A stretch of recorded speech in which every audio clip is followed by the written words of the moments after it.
My background is it's really weird. So I was going to go to graduate. You can introduce yourself if you Yeah, want. that's I mean about how we met, you yep. know. My background is really weird. I was going to go to graduate school. Can you guys see my screen? Yes. Got the Okay. side, it's got the side slides down it Yeah, those. I like to play in a window because I can move around between different Oh, all apps. right. Thank Okay. you. I'm the same way.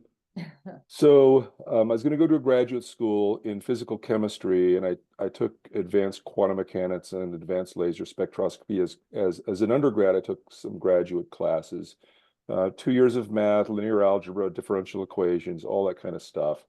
But as a younger person, my objective was actually to go to become an orthodontist, braces. And then I took a look at things, and I really felt like acute care was a better fit for me.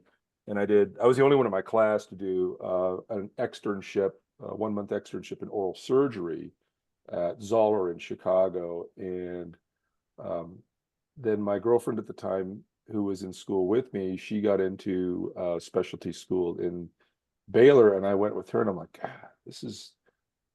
this looks like the specialty for me. So then I got into Iowa, and I specialized in endodontics, which is root canals. The first couple of years of professional school, it's the same whether you're a DO, an MD, a DDS, a DMD, anatomy, physiology, biochemistry, all that stuff's all pharmacology, that stuff's all the same. So we have the same lower div professional school classes, and then the upper div, they learn, of course, more general body. And just as me, I mean, look at all those. Okay, it's like I got like that's 12 years up there. So I actually have more education and more years in school than a family physician. One of those is a master's in digital imaging. So I just have this very odd math and computer science background for a clinician, and it's given me some pretty nice insights into outcomes, doing analysis, probability, statistics, all that kind of stuff. But I'm kind of known as that guy in my specialty. So Jessica can help me here because we worked on this stuff together. And actually, you'll see in a couple of slides that we actually predicted what was going to happen in New York. You send people home, and we knew at the end of March. This clip isn't in there, but I posted it online several times. You get COVID inside. You get the flu inside. That's why. That's one of the many reasons I think why these things were such a disaster. The policies, and the WHO ED Ryan, the executive director. I have him on video in March saying people aren't getting it outside; they're getting it at homes. And I know early on that's exactly what happened. Is moms and dads had to work, and the snot-nosed little kids stayed home with grandma and grandpa. Duh.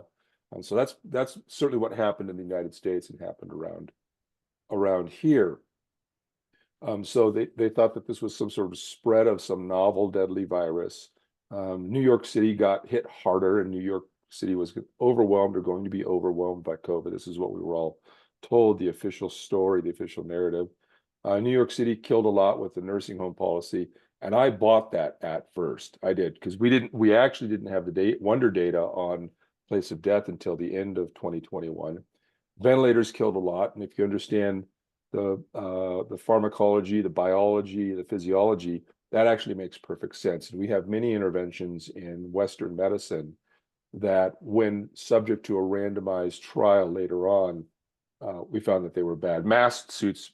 So I lecture on overdiagnosis and overtreatment, and I do a little bit in dentistry, but mostly in medicine, because telling people in my audience that they're hurting people doesn't land well. But if I tell them physicians do, they buy that. And then the smarter ones figure out we're doing that too.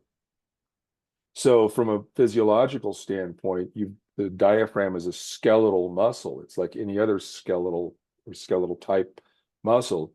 If these are people that are struggling already with inflation and perfusion, they're struggling breathing already, and then you breathe for them, and what little function they had atrophies, and you can't get them off the vents. And of course, that's exactly what happened. And I think that's been going on for decades.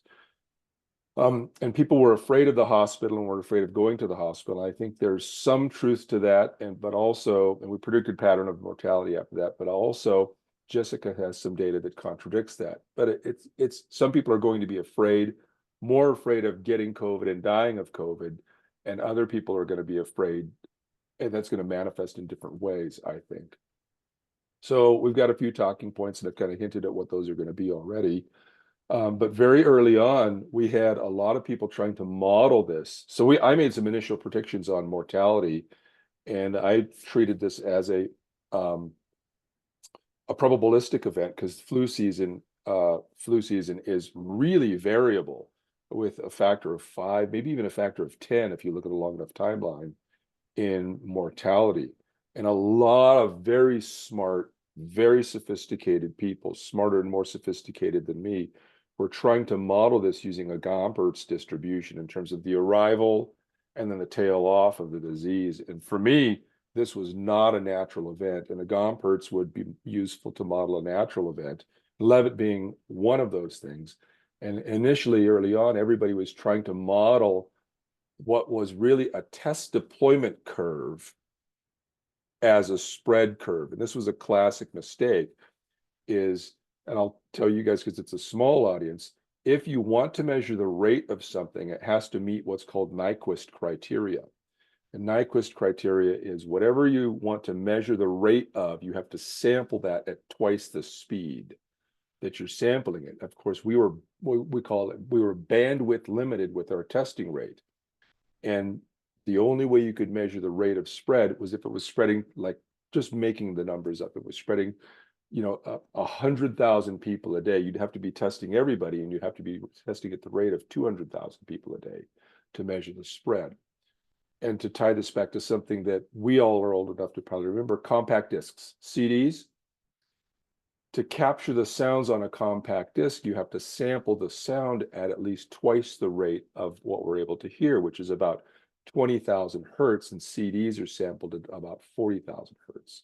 So this is a critical error that was made across the board by people with enough mathematical sophistication, like Levitt, but did not have the right medical background to understand how tests and testing worked. So there was a lot of that going on. And this was really clear to me from day zero.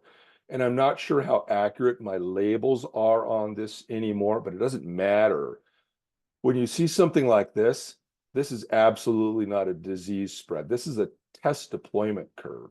And then up here, initially, we see this variability, and looking at it at a longer time now, we actually see this not as just random variation on a maxed out testing rate, but with longer timeline, you can go, oh, that's actually a weekly pattern. Monday, Tuesday, Wednesday, Friday, Saturday, Sunday, Monday, Tuesday, Wednesday, Friday, Saturday, Sunday, Monday, Tuesday, Saturday, Sunday kind of thing. So right now with this just very short timeline, it just looks like random variation on a maxed out testing rate.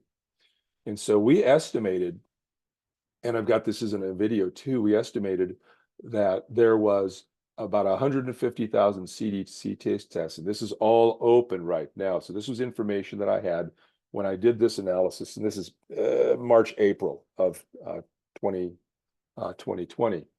And so I back calculated about how many positives this number would be right here. This window, if we said there's 150,000 CDC tests that got deployed around the world, there were this many positives from those tests. And that number translates out from, just giving myself incredibly wide error bars, that number translates out to 15 million to 1.5 billion positives at that time. So this is, there's no way that this was somehow novel and hit the United States as some sort of novel virus. This was 100% test deployment, because we didn't have tests back then. And of course, you don't have tests, you're capped out and maxed by the Nyquist thing. And I made a video on this in April of 2020 as well. And only a handful of people were actually doing what needed to be done, which was looking at the mortality data and then back projecting how many cases would have been required to generate that mortality at an arbitrary case fatality rate. An ethical skeptic was one of those.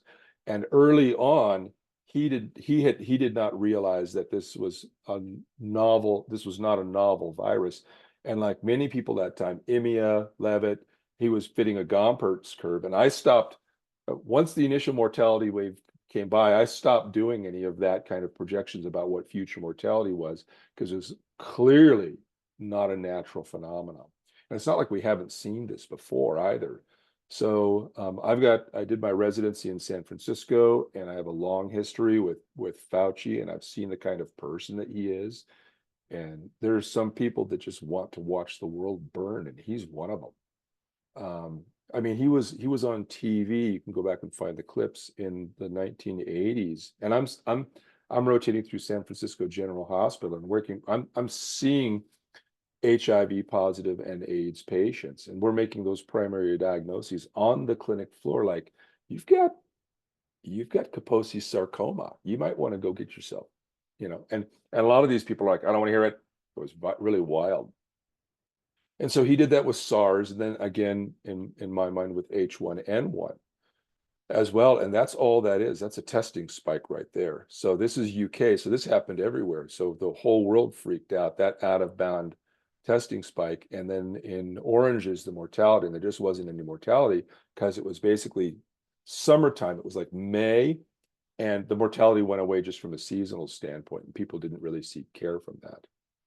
So this is May of 2020, and it's like the stay-at-home shelter in place, this did not do anything.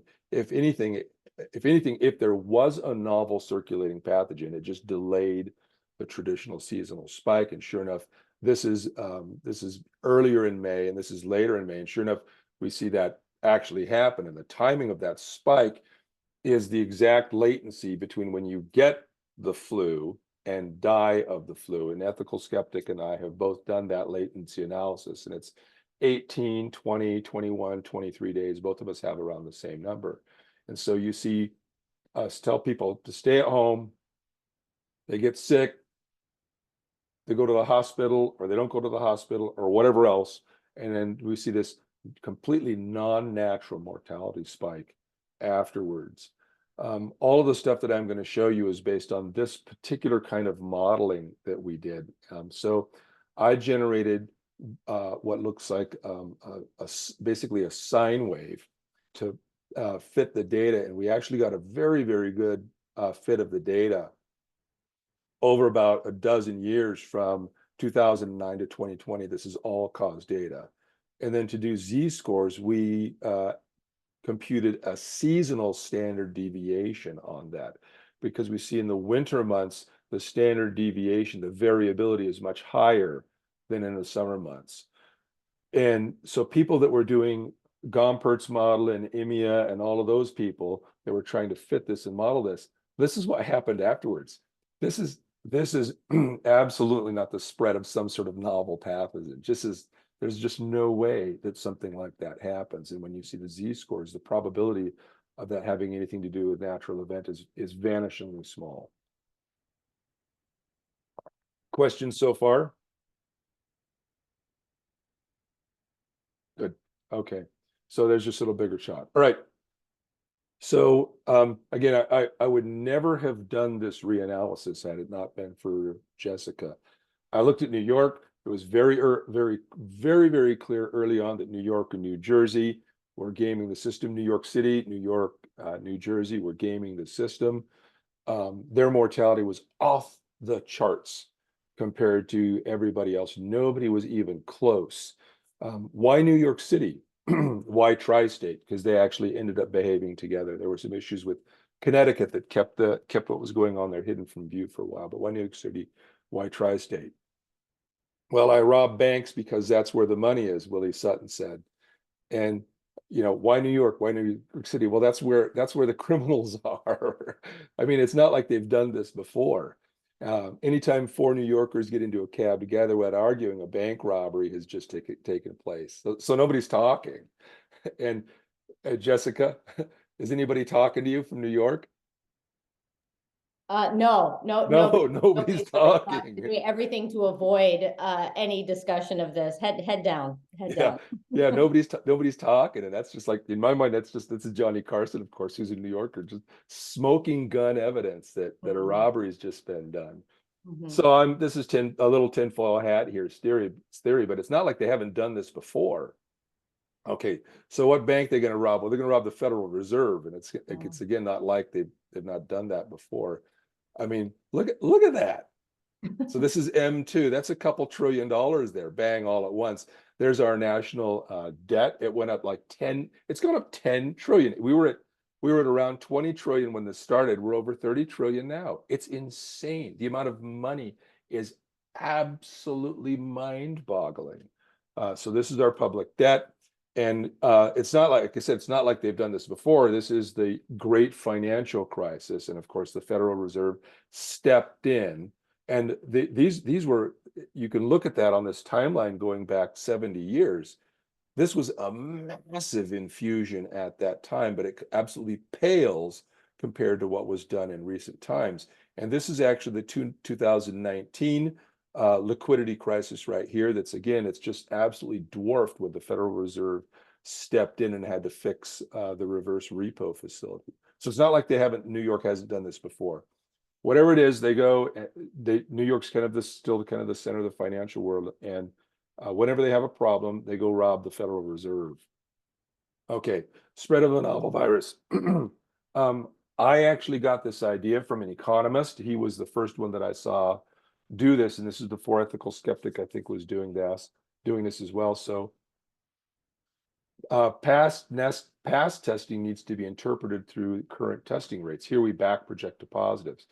So if we're going to have mortality peak right here in the middle of February, we need to have a case peak about 3 weeks earlier. And so this is national data right here. So this is from whenever I did it. So summer of 2020, it looks like. So here's our mortality data, our COVID deaths, whatever. And so we can at an arbitrary case fatality rate, we can back project what the number of positives or cases we need to be. And that was an area that was confused initially too. And in my mind still is people confused a case for positive. A positive is not necessarily a case because there's false positives. So and I told Alex Benson, you're confusing, let me get my thing out of the way so I can look at it. Come on, Zoom. You're confusing tests and positives, of course, with cases. This is a central error that sent us down this road of destruction. And zero tests doesn't make zero cases. And of course, Trump was the kind of crack up on that he said, well, let's stop testing, which was actually, it could have happened. And so it's summer 2020, spring of 2020, I'm thinking we're going to snap out of this. People are going to realize this is bullshit and we're going to snap out of it. But by summer of 2020, it was clear that that was not going to happen. And again, at Jessica's prompting, I actually did the back projection on what New York would have had to look like. And I told Berenson, I said, New York City probably had 1 million COVID positive cases in March, 1 million of them. And I wrote this in 2020 before we had the data to say anything. And sure enough, you do the back projection at some sort of reasonable case fatality rate. And, March 7th, 500,000 cases in New York. And anybody that understands anything about any kind of spread can look at this and go, this is absolutely not a natural process, because this is the case, the number of sick people that would have been needed to create that number of deaths with a latency. And you can put any numbers you want in there in terms of the case fatality rate or the latency, but if they're all going to look like that, it's just going to completely contradict any idea of natural spread. And so here, to generate the reported number of COVID-related deaths with a case fatality rate of 0.2%, which is about double flu, this would have required a spread from essentially 0 in late February to 2.5 million in the middle of March in a matter of three weeks. This kind of stuff just doesn't happen. So this was not some sort of spread of some novel deadly virus. That was obvious to me right away. And I think people that are more sophisticated genetically and analytically than me have completely falsified that idea.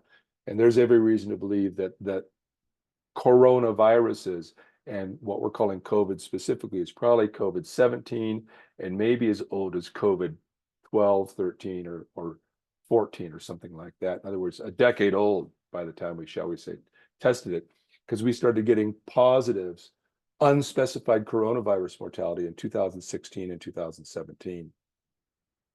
Okay, New York tri-state mortality. So again, this is New York City. We didn't have this data until a little bit later on in this format, especially where people died. So this is same kind of model down here, mean SD kind of model. And again, we're going from 1,500, 2,000 deaths, you know, at peak maybe to 8,000. Not a chance. This is not a natural phenomenon. It's open in my mind to what caused this, and I think it's a combination of things, but this is man-made, 100%. And as it turns out, it's really my analysis along these lines before Jessica prompted me to look at New York State specifically, or New York City specifically, and the places of death, inpatient, nursing homes, hospital. Before I looked at that, I was looking at the tri-state area because they all moved together differently than the other states. And in the US, we had about 96,000, 98,000 excess all-cause mortality in this spring mortality event window. And about half of that mortality came from the tri-state area. It was insane. So it followed geographic lines. So here's all of our states: New York, New Jersey, Connecticut, basically all timed together. West Virginia is elevated over the others, and it's noisier as well. But West Virginia is #1 in the US in smoking and #1 in obesity, which is a fairly deadly combination. For the people outside of the United States, this is kind of what it looks like. So New York, Connecticut, and New Jersey. And so this is what we call the tri-state area. It's known that way in the US. And I've pulled out all of the states, and I've left what we would call interesting states, or at least interesting to us in the United States. So South Dakota has a huge motorcycle rally that happens, and this is you know a big shall we say a big biker rally, and that happens in the summer, and they didn't have any ensuing. They call it a mass spread event, and bikers tend to not be the healthiest people.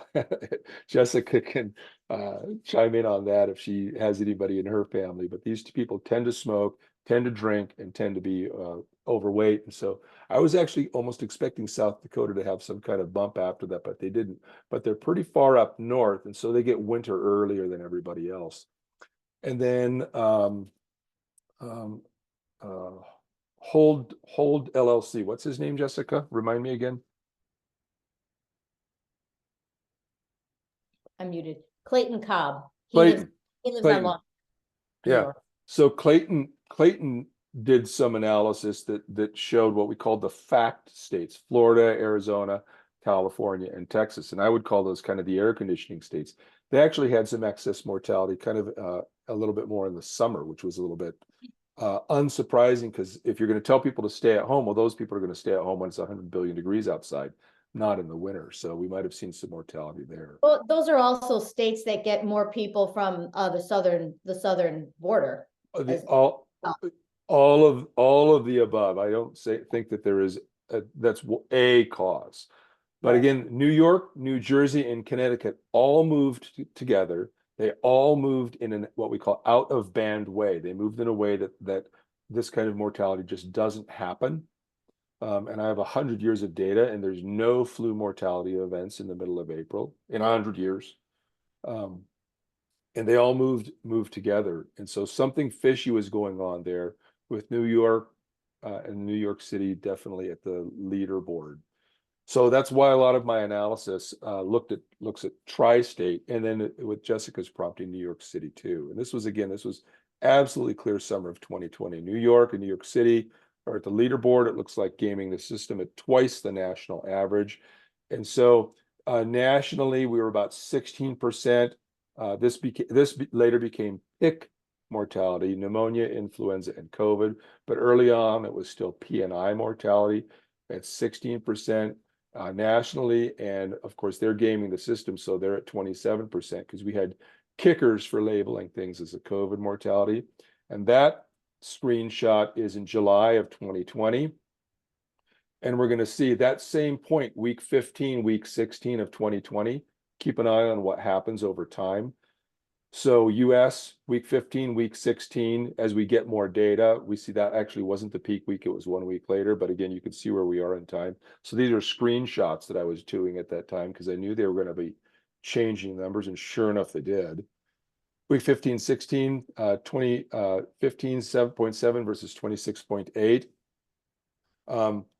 You know, if you look at the massive excess what became PIC mortality, when you had all that extra capacity and put all those people in those hands with ventilators, with over double in the national average died in your hands. And so this is January 4th of 2022. And by that time, that mortality peak that was 15, 16% in the US was now 20.78%. So the percentage of COVID deaths went up over time in the past.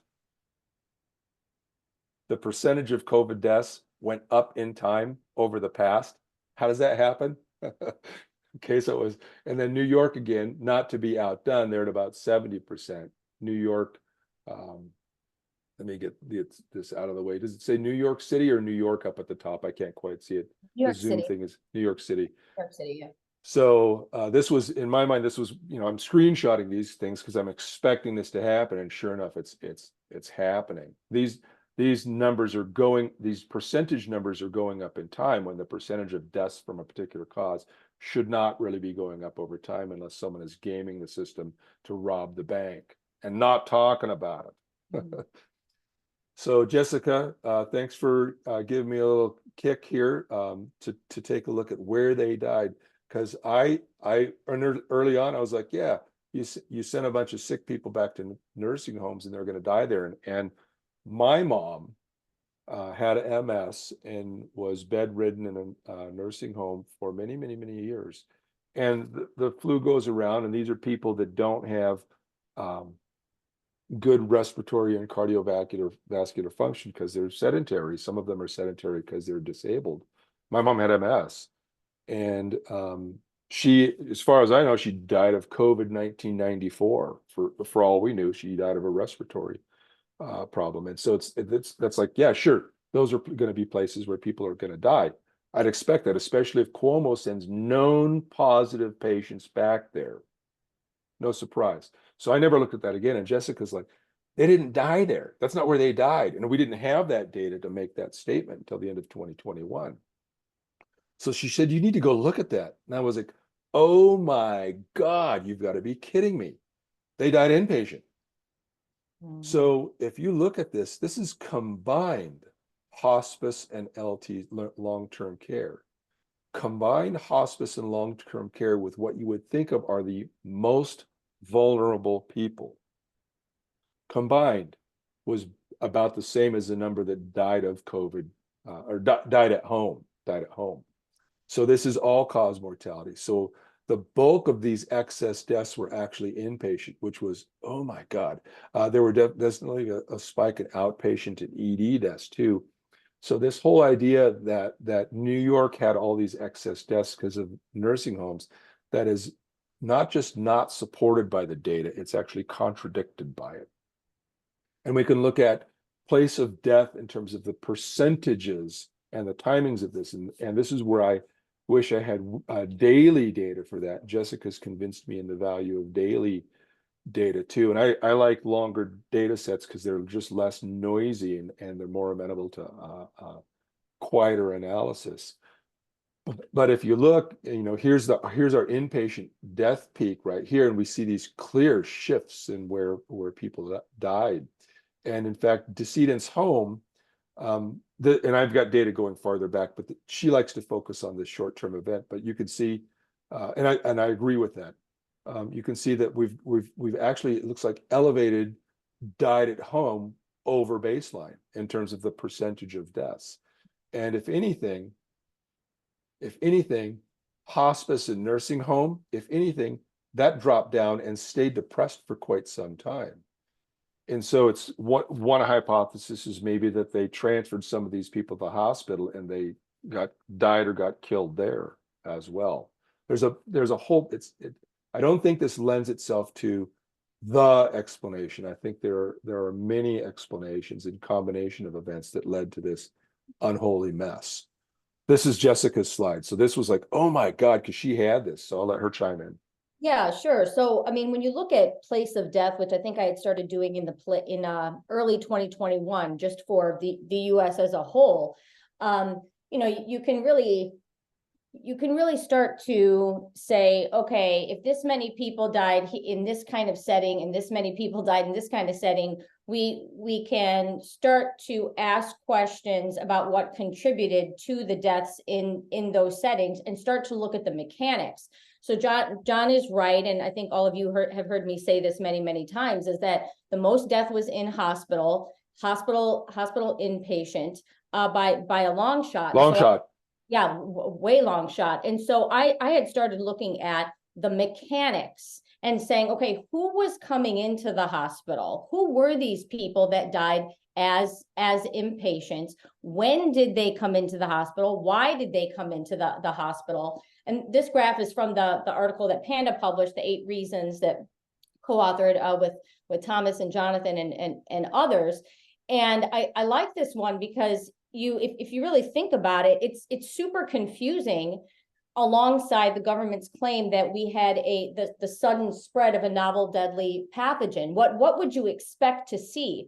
Well, something I would expect to see is just more people coming to the emergency room. If it's an emergency, you should see a rise, not a 60 to 70% decline in emergency room visits. We can see in New York City that ED visits, this is ED visits just going back to early 2019, but they peaked in January, and then they began to decline, and then completely plummeted, simultaneous to a massive, like 600, 700% rise in hospital inpatient. At the same time, ambulance transports, meaning people calling 911, an ambulance coming, and the ambulance taking the patient from the point of pickup to somewhere else. That's what that data represents. Could be the hospital, it could be somewhere else. But though that declined as well, we did not see an increase in ambulances picking up patients and bringing them somewhere else. So, you know, who all is coming to the hospital? And one of my hypotheses is that New York City saw a massive, must have seen, or is claiming to have seen, a massive death event involving people who were already in the hospital. Already in the hospital. Already in the hospital. I call it sinking the ships, sinking the damaged ships. Even then, I have questions about the body management of that and what would have had to have occurred at that time. So as a lot of you know, I have said, I think that some of this data is just plain fraudulent. They may have pulled forward literally or reclassified deaths that had already occurred in prior weeks or months. Somebody may have hit an extra digit, an extra zero. There may be some double counting. There's a lot of possible explanations. Go ahead, John, to the next slide. I've had very difficult time getting the city or the state to cooperate regarding the number of hospital inpatient or admissions.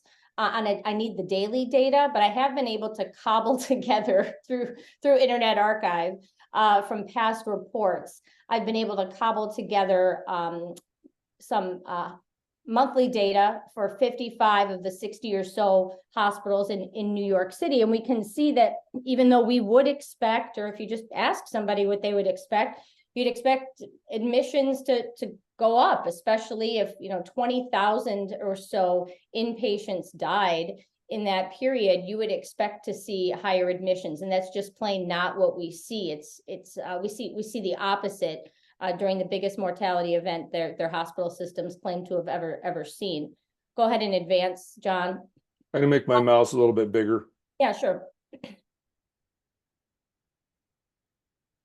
And also, as a lot of you know, I've focused a lot on Elmhurst Hospital because early on, the media pushed Elmhurst Hospital as the so-called epicenter of the epicenter.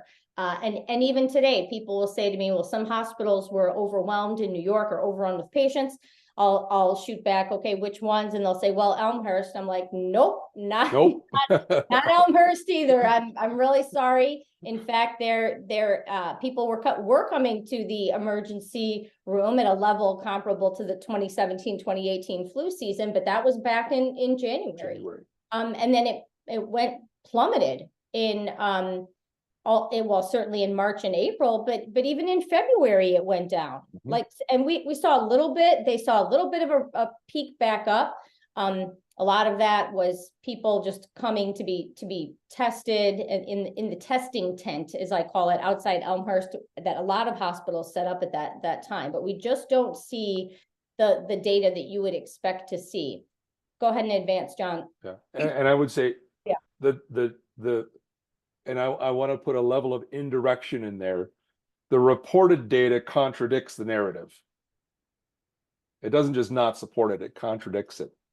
The reported data. So it's like, are they lying? It's New York. Yeah, exactly. New York. One way I've tried to come at this data from a lot of different ways, but one way I put it on Substack recently is just to try to give people a visual. And I've never worked in a hospital. I've barely been in a hospital as a patient. I mean, not even a handful of times in my life, twice to have babies. But I was in the restaurant industry. My family was in the restaurant industry. And so I just think about tables turning in a restaurant and what has to happen. In that 11-week spring period, according to state data, the peak patient occupancy in those 11 weeks in New York City hospitals was around 20,000 patients. And that's also the normal number of beds as well. Well, when we look at how many inpatients died in that period, it's almost 20,000. So from a practical standpoint, I'm trying to match that idea of hospitals between them. And I understand that some hospitals saw more death than others, or report that they saw more death than others. But I don't understand the body management of that time and why people aren't talking about it. Where is the 3-year documentary about how New York City hospitals handled the biggest mass casualty event that any hospital system in the world, I would say, has ever seen? So like John said earlier, it's what people aren't saying. It's people not talking, that at some point you're like, did this happen? Did this happen in the manner that it's presented in real time? So there's real value in looking at this setting of death data, no matter what country you're in. And I've encouraged people in the UK and elsewhere to break the data down by place of death daily if you can get it, so that you can place some parameters around what may or may not have occurred. And if you can, compare it to other kinds of what I would call like mechanistic data that suggest or try to suggest what actually happened on the ground in real time and whether that actually makes sense. Because with New York, it does not. It does not. Go ahead, John, you can go to the next. You can say something about this first. Yeah, so this was, again, I snagged that screenshot very early on because I actually sent an email to Zucker, and I know he had eyes on it, telling him, dude, no, this is going to be a disaster. And then went ahead with it anyway. And then, of course, they issued this nursing home order that they later took down. But it's like, this was one of those where screenshot everything. And so when you see that circling around, that's where that screenshot came from. That was this was used against Cuomo later on. Of course, Zucker, I think, has resigned fairly shortly after all of this stuff went sideways, directing nursing homes to take back patients. No resident shall be denied readmission or hospital solely on the basis of confirmed or suspected COVID. So it was very reasonable at that time, and for quite some time afterwards, to believe that there was this huge nursing home debacle because of that. And the other states around there did the same thing. Many states had similar kinds of directives following New York's lead that directed them to take back these sick patients. But that's just not where the deaths occurred. It didn't occur in New York, didn't occur in tri-state, and didn't occur in the US. The deaths were hospital, inpatient. Yeah, and so this is something that when I was removed from Twitter in July 2022, I began looking at the whole nursing home policy thing just more in depth and trying to get actual data to support that idea about, you know, all these nursing home patients dying. And people will say, and people still say, Naomi Wolf said this to Jonathan Engler and I in an interview a couple of weeks ago, but people will still say, well, you know, Cuomo was hiding where people died. It's funny that people say that because he couldn't, in a way, he could not have done that because CDC Wonder at the same time was reporting exactly what where people were dying. What was unusual in the US at the time is that governors like mine, Governor Pritzker, actually I would say most other states, when they were announcing the number of nursing home resident COVID deaths, they were not saying how many were in the hospital. So it's really funny that people think that Cuomo was trying to hide it. It's like, actually, everybody else is still hiding how many nursing home residents died in the hospital, including New York. So the place of death data is literally where people died. It's not, we don't know from this data, we still don't know how many New York City nursing home residents were sent into hospitals, but never left. Go ahead and advance, John. But I've shown people this view many times. If you just look at for that 11-week period, what the straight up all-cause increase is, you can see, you know, hospital inpatient is the most. Yes, there was nursing home increase. Yes, deaths at home, but we don't know from that inpatient and or outpatient emergency department. We don't know how many of those people were nursing home residents. Go ahead and click again. And so if we just look at the data for deaths that attributed COVID-19 as underlying cause, we don't have the most of those deaths in nursing homes, which sort of makes sense because nursing homes were not getting reimbursed by the federal government per COVID patient, right? Where was that happening? Going back to the theft and stealing from the Fed, so to speak, that was happening at the hospital. So, you know, you get more of what you pay for, as Jonathan Engler has said. And so it's no surprise that if you died of COVID in New York City, it was very likely that you died in the hospital. 76% of all of those deaths were in hospital inpatient, and a relatively small number smaller number was in nursing homes. So this idea that people were sent into nursing homes where it's part of the spread narrative, right? Where they spread COVID is simply not substantiated. Well, go ahead, John, chime in, and then we'll show the next one. Yeah, and I'd say, as you said, the data contradicts that story. It's more powerful than that. Right. It doesn't just not support it or leave you maybe not. It's contradicted by it.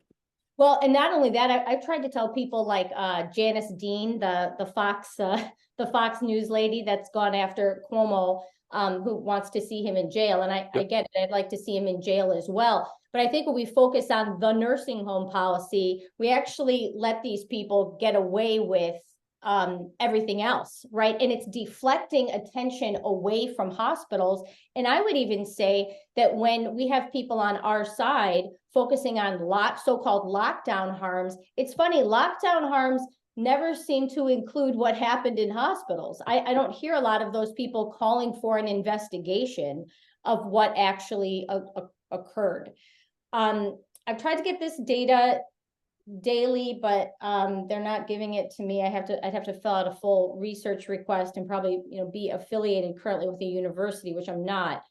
But this is discharge data from the New York statewide planning and research cooperative system for the year. Okay, so this also contradicts this narrative because we see a 15,000 plus decline for the year in the number of nursing home the number, of patients discharged to skilled nursing home facilities, which, you know, 15,000 is roughly the increase in hospital inpatient deaths in that period, right?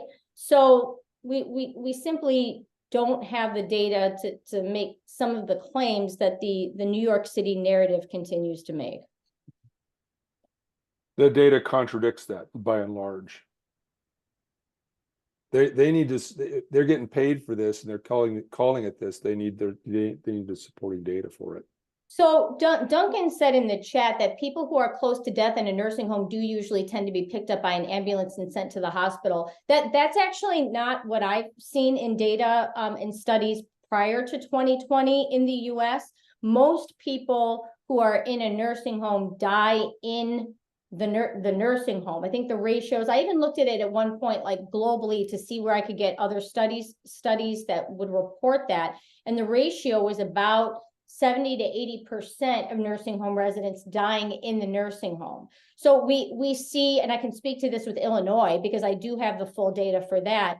We see the reverse in 2020. It's like they were being sent in and then the hospitals were being paid for those deaths. And I can tell you at the time, I did not assume that the numbers I was hearing on the news were nursing home residents that were sent into the hospital to die there. I mean, I just did not realize that. I'm still waiting on, it was actually due 2 days ago. I'm still waiting on data from the New York City, one of the New York City agencies on how many ambulance transports were patients from nursing homes to hospitals. I requested daily data. I also requested it from jails or prisons to hospitals, homeless shelters to hospitals, because again, I'm trying to see who was being sent into the hospital here. So that data will be interesting, assuming that they give it to me. Go ahead. Oh, no, that's all I have to say about that right now. Okay, what they died of. Here, interestingly, in the tri-state area, more people died with COVID than the cumulative excess, cumulative all-cause mortality excess. So this is some evidence, and we see this with other analyses that I've done as well, that they were dipping into the pool of would have died of something else, and then got labeled as died of COVID as well. I'll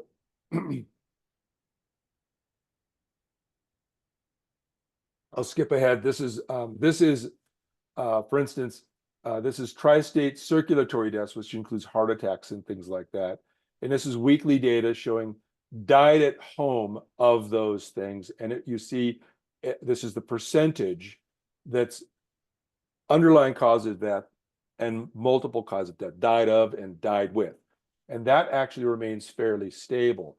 But in medical facilities, we see those dips in the percentage relationships of those happen, and they're timed exactly with COVID mortality peaks. So people are coming in that normally historically would have died of a circulatory problem, and instead they died of COVID and died with the circulatory problem. And at home, it's the other way around. We see a lot of died of circulatory at home, and the relationship between those two things stayed the same. So these, and Jessica may have a little divergence of opinion here, although I don't know, she will find out in a second. I think these were patients, at least partially, that were so afraid of going to the hospital and getting COVID that they stayed at home and died of a heart attack instead. And we predicted this particular pattern of mortality would happen with many diseases, and with circulatory, we see this exact sharp spike of these people stayed at home, and very loosely, it was circulatory as a category, but stayed at home and died of a heart attack, with no change in the relationship between died of a heart attack and died with a heart attack. And we see a massive change in that relationship in the medical facilities where they died of and died with. We see that percentage be stable here. And in medical facilities, fewer people died of a heart attack. That actually went down. Fewer people died of a heart attack in medical facilities, of course, because they died of COVID. And Jessica has, I think, ambulance data. Chime in, Jessica, please. It says, Sure, yeah, Yep. I didn't put it in this presentation because we're still, another colleague and I are still, going back and forth with one of the city agencies about anomalies that we see in the data, but I would put it like this. I used to think that as well, what John is saying, that, okay, they told people to stay home, save lives. They did. New York City is just a very tense place in general. You have people who live in very small spaces, even the wealthy people live in smaller spaces. And, you know, people were afraid and they stayed home and died. I think that there is reason to believe that that occurred, but the speed of the rise in the deaths at home is so great and so high. And you look at it alongside 911 call data. I can't remember what people in other countries call that, but like you're picking up the phone and there's an emergency. The 911 call data spikes up right with 15 days to slow the spread on March 16th, 2020. It's like an automatic. It goes straight up. Massive increase in cardiac arrest calls. But you also see that or I've also figured out that there were a series of orders given to ambulances, emergency medical services. And some people have told me that this was true in the UK too. I haven't looked at it, but there was a series of orders that basically amounted to telling ambulance dispatch EMTs to stand down from administering full life-saving measures to cardiac arrest patients in particular, and to avoid bringing people to the hospitals because the hospitals were overwhelmed, which was untrue. untrue. Right? So it was basically sort of a DNR order, if you will, to the EMTs that was in effect for about a month. And you can see, if I have a draft kind of timeline of it, you can see that that's exactly when ambulance dispatches that pronounced people dead spike up, deaths at home spike up. So people were, the idea that people were afraid of the hospital again is true, but it's also contradicted by the 911 data. Mhm. So people were calling, dispatches were going, but people were apparently not being helped. One thing that I have not figured out is why the sudden rise at that level of heart attacks. Is that, or cardiac events, is that consistent with the number of events that the New York City, fire department and EMTs handle on a regular basis? And so that's enough, just, standing down would just be enough? Or was there something else that happened, especially in select neighborhoods?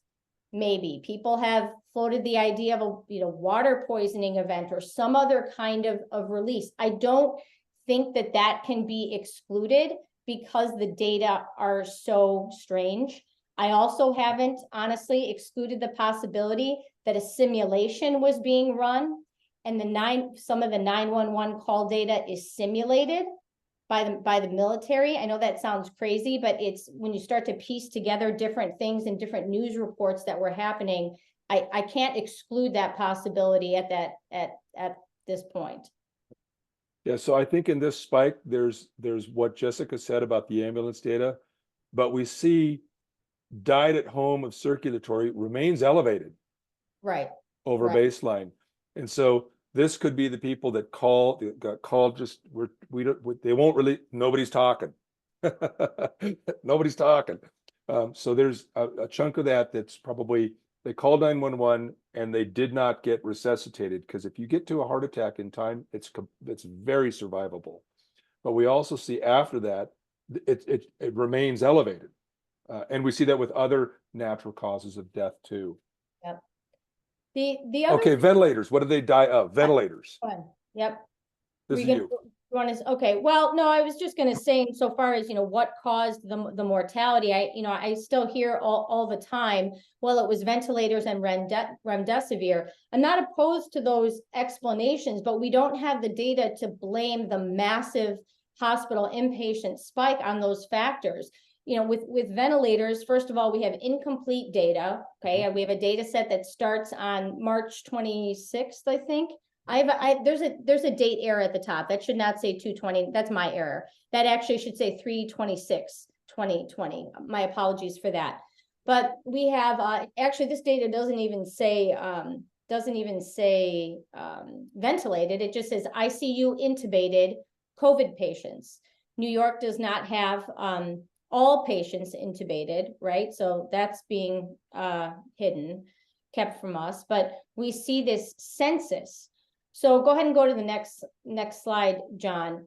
I'd like to add an interesting point in there that I picked up from you is when was the so Epic is this hospital EMR that is fairly widely used and everybody hates it.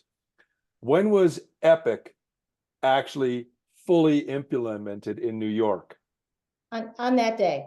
326. They released a press release in the middle of their cataclysmic disease spread event. They released a press release, New York Health and Hospitals did anyway, on that the transition to Epic that had begun in 2018 had been completed, right? So for me, that's like I don't know, that it's like a plausible deniability thing, right? Absolutely. We're going to switch systems. It's so New York. We're going to switch systems right in the middle of this event so that later on we can blame X, Y, and Z on switching systems.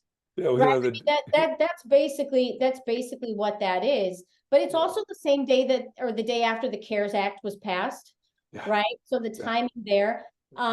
I have opined, this might be on the next slide, but I have, oh no, I don't have it on there. I have opined that the data are pushed from the left without having a baseline. Like a lot of people look at this data and they're like, oh, look, it went up so fast. I don't know, did it? For all I know, there's data from the left that's dumped in there, right? To try to substantiate the event that was allegedly occurring.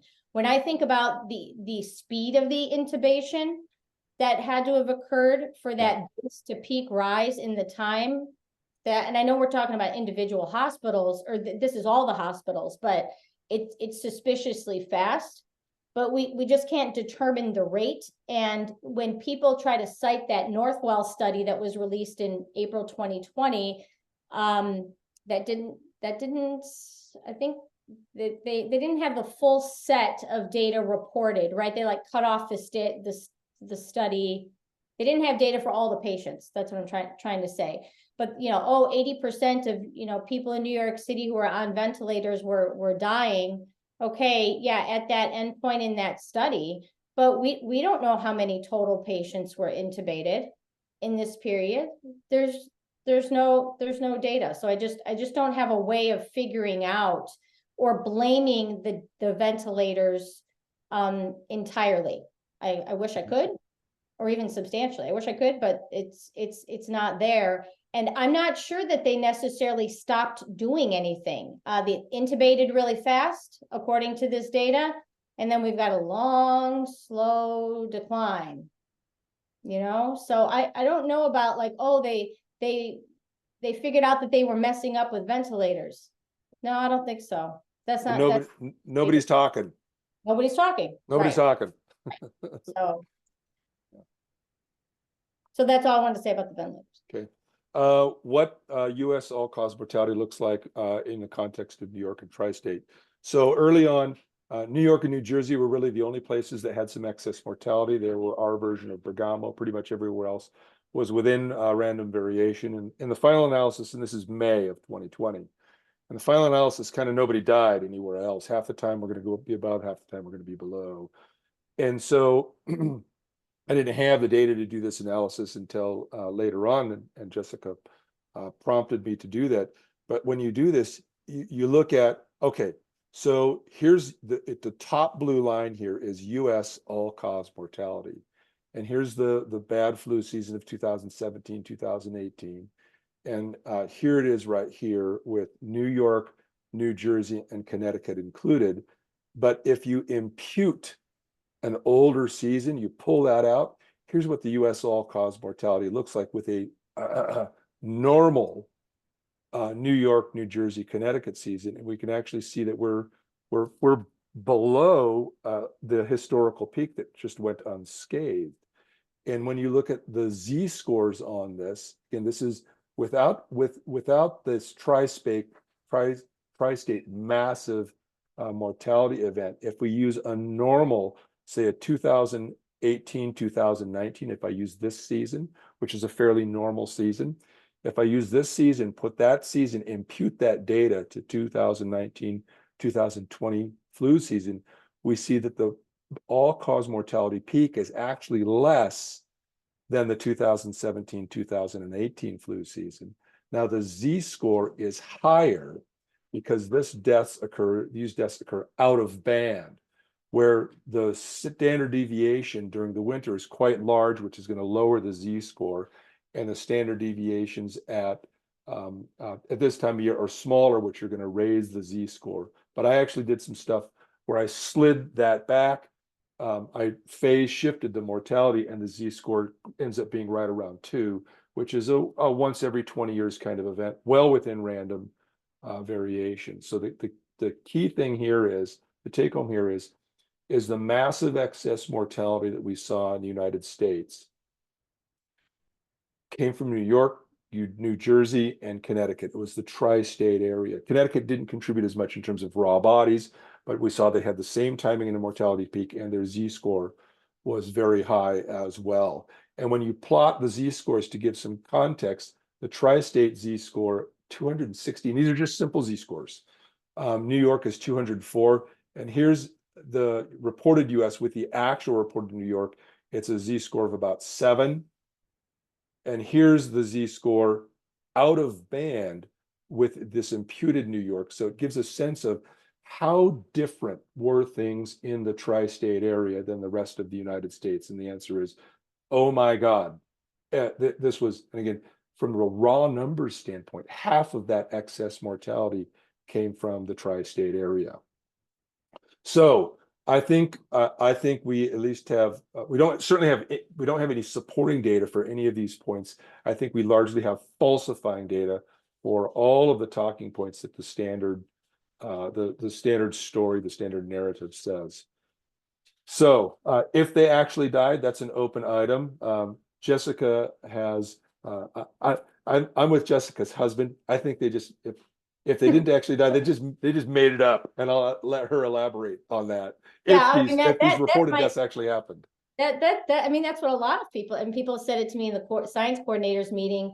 A lot of my friends say it, like, I think they just made stuff up, and I think that's possible. I don't want to lead with that, right? Like that's I don't want to lead with that, because if that's true, you know, that doesn't make me look bad. I mean, I'm trying to give them as much of the benefit of the doubt as I can. In truth, I think it's a whole bunch of things that happened, including, you know, maybe some fraudulent death certificates. John, did you want to mention just real quick, one thing we talked about last night that you didn't bring up is the COVID only death certificates? Oh, so yeah. Want to bring that up? It was late, and I quickly sniffed for those numbers, but the guy P Rider 180 on Twitter, he's kind of my go-to guy for that kind of stuff, and he's really taught me a lot. And one of the things he taught me that's clear from the CDC's guidance on how to fill out death certificates is a death certificate that lists COVID only is an incomplete death certificate. And Jessica got some FOIA data where New York City, right, Jessica, processed 11,000 deaths in 3 days, which is like 10x. The medical examiner. The medical examiner doesn't process all deaths anyway. Yeah. You know, and I asked for a number of deaths processed each day and was shocked to see. I might have a slide of it. I've written about it on Substack. If you go forward into the extras, yeah, it's in there. It's no, keep going. It's in there. You know, I graphed. I mean, it's just out of control. There it is. That's it. You know, the medical examiner in New York City normally processes, I'd have to go back and look, maybe 50 deaths a day or something like that. Again, the coroner, not all deaths go through that. The ME, then you see those start to rise, with 15 days to slow the spread, into the hundreds and hundreds. And then all of a sudden there's a massive, dump really of 11,000 deaths at the end of April. And In when 3 days, in 3 days, and an not additional possible. FOIA that I submitted to the ME showed that almost all of those are deaths that occurred in hospitals, which makes it even more like, why is the ME processing hospital deaths? Is that just a computer dump? I mean, even tech people have told me, like, I have questions about that processing, even just from a computer systems standpoint. I have a theory. I mean, the military was in New York at that time. The military could assist with that kind of processing. So we're wondering about that. But John also applied some of his actually, I think we each tried a different method, but the insider said your method was correct. But we applied some ninja skills to CDC Wonder, and we think there's about 4,000 or so death certificates in Wonder from New York City that have COVID only on the death certificate. So that is a signal that's I would call that a fraud signal, with that number of death certificates that are incomplete death certificates. Unfortunately, right-wing media here, especially in the US, has taken the statistics on death certificates that only have COVID on them. I think the CDC still reports that, just in aggregate, and they say it's like 5% or 3% or something like that. People are like, oh, those are the only people that died of COVID. That truly died of COVID. That's not what that means. It's actually sort of a fraud. Yeah, it is. It's what it is. So I have put in a FOIL to the New York City Department of Health, asking them for the number of deaths. See, I have all these workarounds with them, since you can't FOIA actual death certificates. So I've said how many death certificates, were processed. I think I said each week that list only COVID as a cause of an underlying or contributing cause of death. So I want to see what they say. That's going to be pretty interesting, but that's something that we're looking into. Yeah, this is that this has not been addressed. Nobody's talking about it. There's no way that people that process 50 or 100 a day can process 11,000 in 3 days or 2,000 in 1 day. Maybe they worked, around the clock and some weekends, and they pulled some extra people in, and they maybe labeled some hasty things to cover this bump. Could they double their workload for a short period? Yeah, maybe. Can they 10x it? Absolutely not. There's just no way. And that if this was a 1-day event, I'd be like, yeah, maybe someone typed the wrong number in, but actually it's spread over 3 days. So yeah, is it on the table? It's something, this needs an explanation. Well, right. And that's, I wrote about it on Substack. I just put the link to the article in the chat, but and thank you to Thomas Verdine for kind of emphasizing that point with me when we were talking about this. Like, hey, the Office of the Medical Examiner, this is a taxpayer funded entity. They basically got one job, right? Determining cause of death under certain situations. And they haven't even issued, at least as far as I've been able to tell, they haven't even issued a report on how they handled the biggest mass casualty event the city has ever seen, right? So goes back to nobody's talking. And at some point, for me, the only thing worse than this event, I don't know that John would put it this way, but the only thing worse than this event happening is that it didn't. Yeah. Right? Is that some percentage, I'll lowball it, let's call it 20% is fraudulent in some way, shape, or form. Deaths pulled from another time, death pulled from other jurisdictions, something like that. For me, if we're only a little right about that, it changes a lot. Yeah. And that's why, that's a reason I think that nobody is talking. Yeah. This doesn't get resolved until there's litigation and a congressional inquiry. So if anybody has those kinds of contacts, yeah, we need people to be subpoenaed on this, and we need to, Jim Jordan or Schmidt or some of those people that are suing the government. Well, and Yep. it's interesting because not even Rand Paul, I mean, we think about these elected officials who are ostensibly on our side, and they're all talking about lab leak and all manner of other things and vaccine deaths, and that's fine. I'm not saying we don't need to focus on that, but why does nobody want to go back and talk about what really happened on the ground in these first New York. 4 or 5 months, with New York, with this outlier, and it's like nobody's saying anything. So that's mafia to me. That's this is, go ahead. This is in my mind, this paints the picture of what was reported in the United States, what happened without New York, and what happened in New York in the tri-state. It's just insane. And this is not this, there's no pandemic. I mean, I think people forget, I can't speak for people in the UK or South Africa or wherever, but New York was used as the look, this is a serious virus. Look what's happening in New York, Chicago. We don't want to be New York. So your kids have to be locked out of school. Yeah.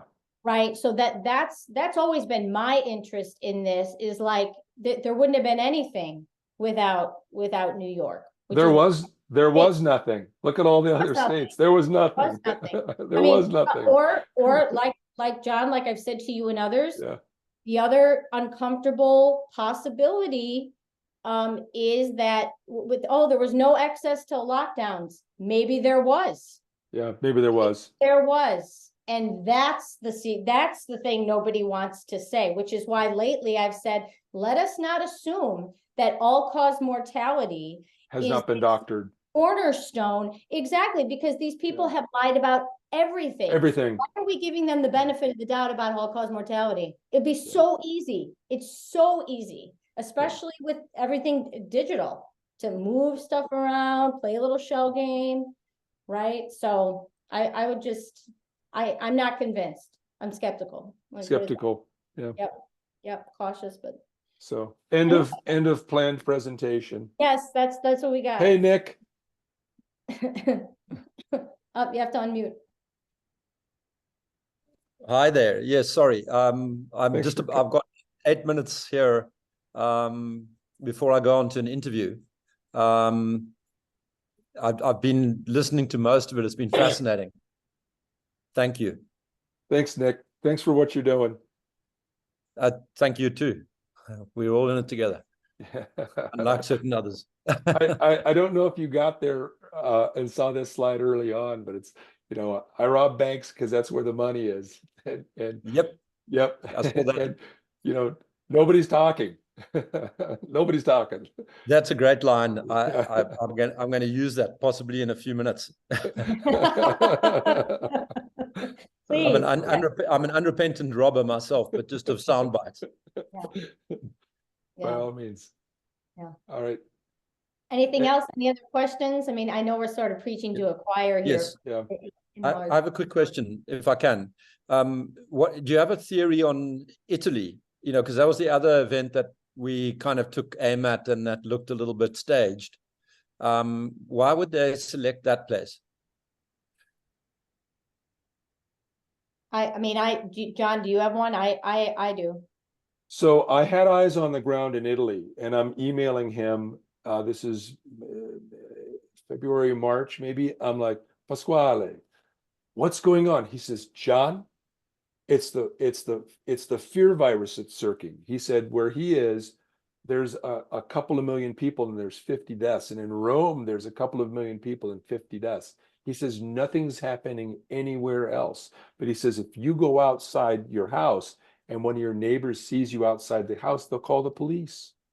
He says it's insane. He says they're in an area of where there's 2 million people and there was 50 deaths. And in the meantime, of course, what we're seeing is Bergamo is like burning to the ground.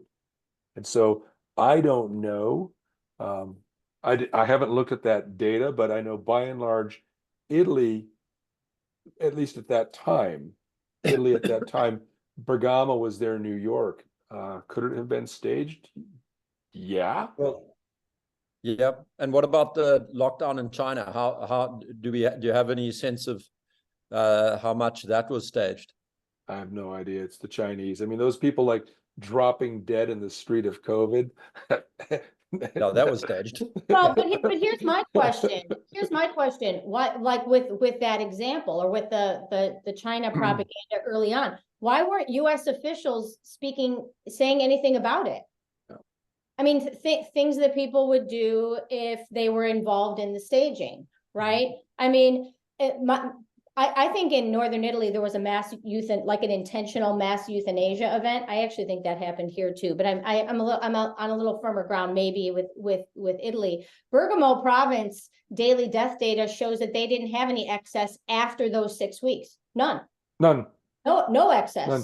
So we're talking about vaccine deaths. They got nothing on their data. With all those little provinces and the daily data, it would be very easy to move some things around. But I think insofar from a propaganda standpoint, if you look at the timing of the events, and I've tried to chart, these locations on different or on the same timeline. So Italy was before New York City. And I don't think you convince New York City healthcare workers that something is going on just with China. I mean, weird stuff goes on in China all the time, from people's perspective. But if something's going on in Italy, okay, now you have an Italian heritage mayor, you have an Italian heritage governor, you have tons of Italians in New York City. In America, we just have a general love of all things Italian, period, right? So if something's happening in Italy, something is really happening. It could happen here.